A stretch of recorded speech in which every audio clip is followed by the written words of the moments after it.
Hello, my name's Margaret Collins, and I'd really like to thank you for inviting me to speak with you today on behalf of CABS Cardiff.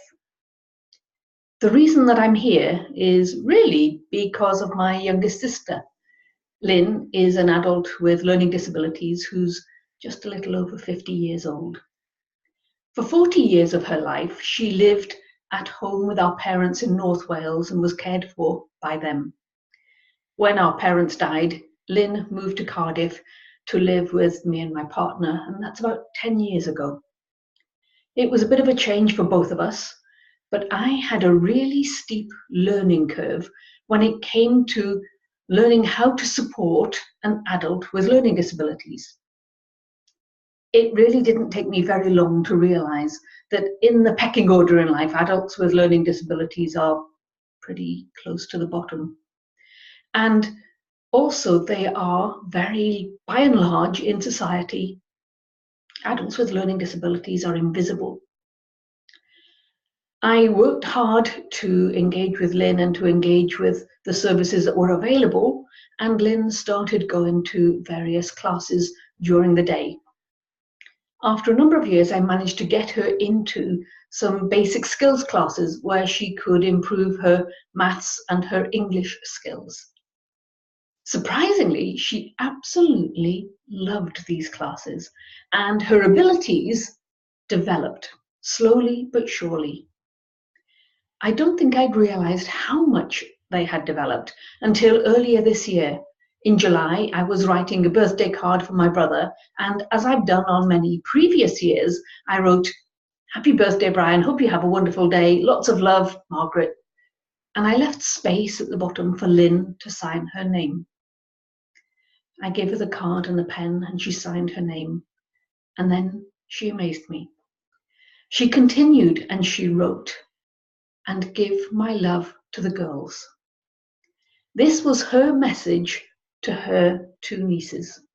And it was the first time that I had ever seen her do something as simple as writing a message in a birthday card. Now, it wasn't particularly straight and there weren't any spaces and there was no punctuation, but it was a clear message. And it was the first time that she had deliberately chosen to engage in something so ordinary and yet so amazing. You can imagine I was very keen that she re-enroll the classes when the subscription became open in July. And so I went along, only to learn that Lynn was no longer eligible for the basic maths and the basic English classes. The reason being that now new people were being given preference to these classes, and returners who completed the classes previously were no longer eligible to apply. You can imagine I was devastated. I was angry. And it was explained to me that people who had been through the course were expected to progress onto either mainstream education or employment. And wonderful as my sister is, neither of those options are appropriate for her, and in truth, not for her classmates, because Lynn was not the only person affected by these decisions. So I went out and I tried to find out what else was available.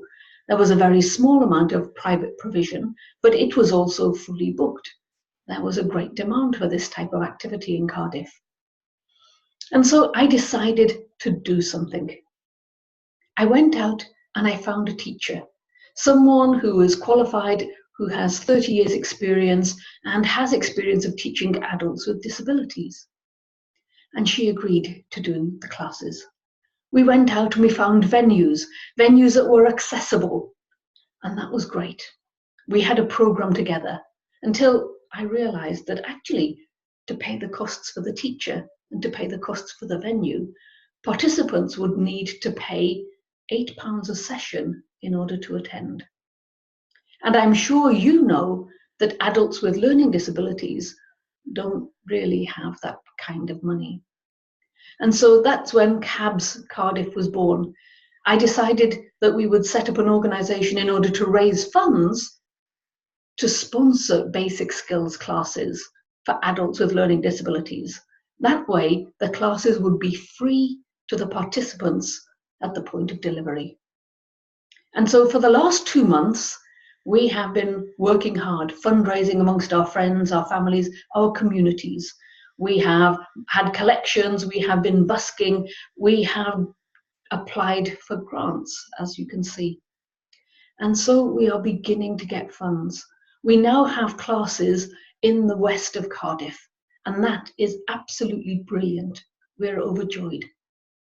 We have been talking with people in Cardiff Council, and we now know that there is a much greater demand across Cardiff, and we're looking to expand classes so that they can be available in different parts of Cardiff.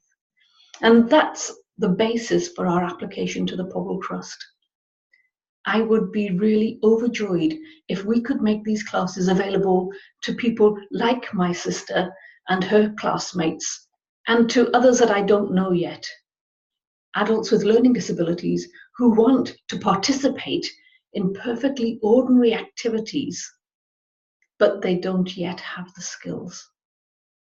So we have found some of the solutions, and we'd love to work with you, and it would be a great privilege to receive funding and support to be able to provide more services for adults with learning disabilities in Cardiff and beyond.